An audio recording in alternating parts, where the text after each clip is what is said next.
Hi friends, நீங்கள் இதை பார்த்துட்டு இருக்கிற இந்த பழத்தோட நேம் தான் செர்ரி. இந்த செர்ரி வந்து ஆப்பிள் செர்ரின்னு சொல்லுவாங்க. இது பார்க்கவே சிவப்பு கலரில் இருக்கும். இதோட காய் வந்து பார்த்தீங்கன்னா பச்சை கலரில் இருக்கும்.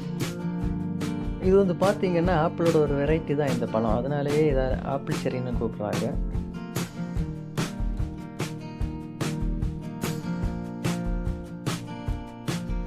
இந்த பழத்திலே பார்த்தீங்கன்னா எல்லா பழத்தையோட இதில் விட்டமின் சியோட அளவு ரொம்பவே அதிகமாக இருக்குது.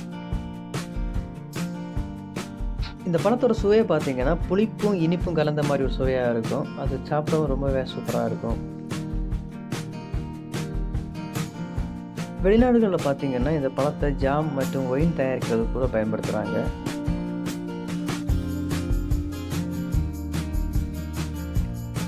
இது பொதுவாகவே வீட்டில் வளர்த்தப்படுகிற ஒரு மரமாக தான் இருக்குது. அநேகமான வீடுகளில் இந்த மரத்தை பார்க்கலாம் நாம்.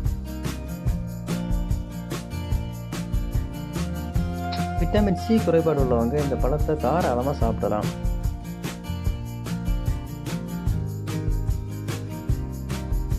மருந்துகள் தயாரிக்கிறதுக்கும் இந்த பழத்தை அதிகமாக யூஸ் பண்ணுறாங்க.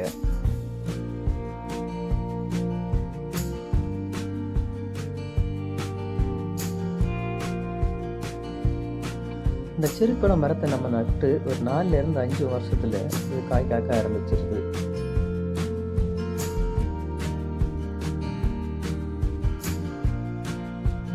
இந்த மரம் அதிகமான உயரத்தில் வளர்கிற ஒரு மரம் கிடையாது.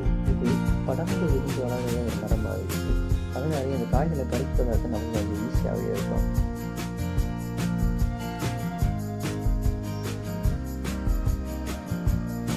இந்த ஆப்பிள் செர்ரி மரமானது உலகத்தில் பல நாடுகளிலையும் காணப்படுகிற ஒரு மரமாகவே இருக்குது. இது பொதுவாகவே பல நாடுகளிலையும் காணப்படுது.